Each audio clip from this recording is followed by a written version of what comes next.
la Norvège en face de l'Angleterre. Aujourd'hui, ce soir, ça va péter. Ça va bien bouger ce soir. Très mal même. C'est un match très, très, très, très attendu ce soir.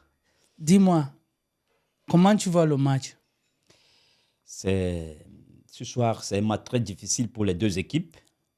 Voilà. Donc, au début du tournoi, les deux équipes ne jouaient pas trop bien, Oui. mais ils sont en train de monter en puissance. La Norvège et l'Angleterre sont en train de monter en puissance. Donc, je pense que ce soir, ça sera un duel très serré entre les deux équipes.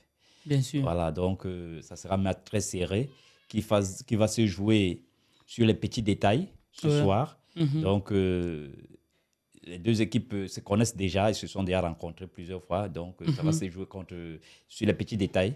OK. Et de l'autre côté, on a Jude Bellingham, Harry Kane. Ouais. De l'autre côté, on a Odegaard et Erling Haaland. Haaland. Yeah, donc, il y a un duel là aujourd'hui, ce soir. Très mal, ça va bouger très fort. Et on a vu que l'Angleterre a les grands joueurs comme Bukayo Saka, on a Eze, on a Bellingham comme tu as dit, et on a aussi Harry Kane, le meilleur buteur. Est-ce que tu es sûr que la Norvège est prête pour l'Angleterre? Ça sera très difficile pour les deux équipes parce que les deux équipes produisent déjà un football bien organisé. Okay. Et ils jouent parfois bloc bas et parfois ils attaquent. Et on a vu la Norvège éliminer le Brésil par 2 buts, un doublé de Erling Haaland. Ouais. Donc, je pense qu'ils sont avertis, l'équipe Angleterre est avertie. Ouais. Et ils jouent dans le championnat anglais, donc ils se connaissent un peu. Ouais. Voilà. De l'autre côté, il y a les individualités du côté de l'Angleterre, comme Bukayo Saka qui peut apporter la différence, comme Jude Bellingham qui a fait le doublé contre le Mexique.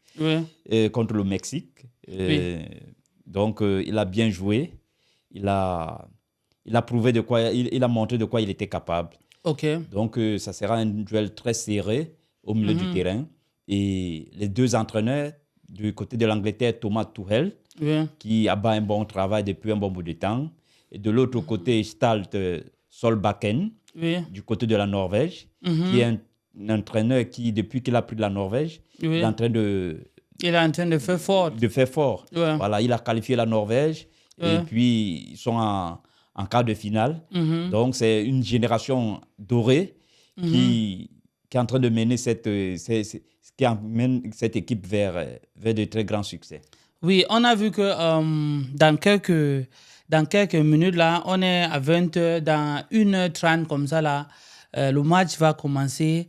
Quel est ta prognostic? Quelle équipe tu penses que va gagner le match? La Norvège ou bien l'Angleterre? C'est très difficile. Il faut être très sincère.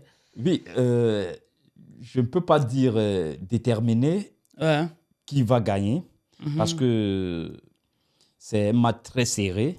Très serré même. Voilà, les deux équipes se connaissent. Il y a des joueurs qui jouent au championnat anglais, comme je disais, Erling Haaland, Odegaard, qui sont coéquipiers, Bukayo Saka du côté de l'Angleterre. Donc, les deux équipes se connaissent déjà bien. Donc, ça va se jouer dans les petits détails. L'équipe qui va pas bien jouer ou bien la tactique que les deux entraîneurs vont mettre en place, ça peut donner une solution pour l'autre. Donc, ça sera très serré. Mais je prône pour l'Angleterre.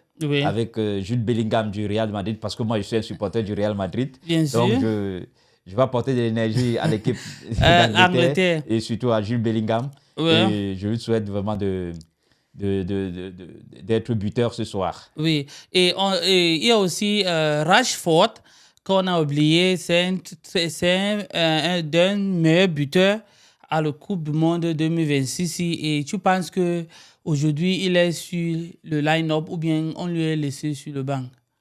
Non. en ce moment, en ce stage de compétition. Parce que Rashford joue avec Hurricane. Yeah. Les deux devant. Voilà. Donc, à ce stade de compétition, il ne s'agit plus de voir qui peut jouer. Il s'agit de mettre une bonne équipe en place. Qui peut défendre les couleurs, qui peut se donner corps et âme sur le terrain. Bien sûr. Donc, Rashford a fait une bonne saison du côté de Barcelone. Et quand il entre, même quand il n'est pas titulaire, quand il entre, il apporte toujours un plus dans cette équipe. Oui. Et de l'autre côté, du côté de la Norvège, en dehors de Erling Haaland, il y a Sorloth qui peut changer le match. On connaît sa puissance avec l'Atlético de Madrid, voilà, qui peut jouer cette saison du côté de Madrid. Voilà, mais c'est un joueur qui demeure toujours très dangereux à la surface de l'opération. C'est quelqu'un qui a le sens du but à tout moment, comme Erling Haaland. Et du côté de l'Angleterre, comme je parlais, Harry Kane, voilà, qui est sorti meilleur buteur du championnat d'Allemagne. Voilà, qui a marqué pas mal de buts dans cette compétition. Il représente un très grand danger pour la Norvège. En moindre occasion comme ça, là, il peut faire bouger les filets. Oui, dans l'épisode, si je ne veux pas qu'on cause beaucoup, on attend seulement le match et on voit comment ça va sortir. Et comme tu as dit, l'Angleterre est un peu forte plus, pour la Norvège, mais on ne peut pas simplifier la Norvège, puisqu'on a Erling Haaland et on a le monsieur de Atlético Madrid, comme tu as dit. On ne peut pas simplifier aussi la Norvège. Non, on n'a pas simplifié la Norvège, ou bien l'Angleterre n'est pas forte que la Norvège. Voilà. Plutôt que sur le papier, l'Angleterre est favori. Oui, sur le papier. Mais sur le terrain, ce sont les matchs précédents qu'on peut dire au niveau la rencontre entre le Brésil et la Norvège. Sur le papier, c'était le Brésil qui était favori, mais la Norvège les amis dehors. Donc, sur le papier, le favori, c'est l'Angleterre, mais sur le terrain, tout le monde, l'égalité revient. Voilà, donc... On attend pour voir. On attend pour voir, mais je mets de l'énergie pour l'Angleterre. Je suis derrière l'Angleterre ce soir. Je voudrais vraiment que l'Angleterre se qualifie pour une demi-finale. Et surtout qu'il puisse rencontrer Lionel Messi de l'Argentine. Voilà, donc j'ai envie de voir ce duel entre Lionel Messi et Harry Kane. Oui, et aussi on prie que le FIFA aussi ne met pas la main parce qu'on est en train de voir les conneries qui se passent maintenant dans nos footballs d'aujourd'hui. On espère que le match d'aujourd'hui va jouer dans une atmosphère très transparente.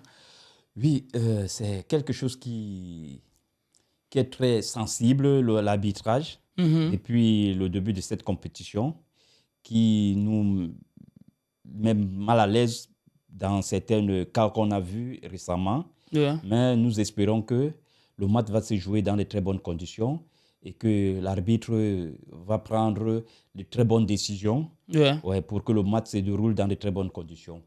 Et je vais encore souligner sur ce point, au niveau de la FIFA, que la FIFA mette un peu, sanctionne un peu des arbitres qui veulent... qui veulent détourner le match. Même comme c'est leur patron. Voilà, c'est eux qui décident. Et aussi des équipes, parce que c'est à l'heure aussi, ce n'est pas question de qui va se qualifier, mais c'est question du management qui va apporter beaucoup dans les entrées des stades. C'est ça qu'il s'agit. Par exemple, il y a certaines équipes qui peuvent apporter qui peuvent faire venir beaucoup de supporters au stade. Il y a d'autres qui ne peuvent pas. Donc, c'est question de finances qui compte en ce moment.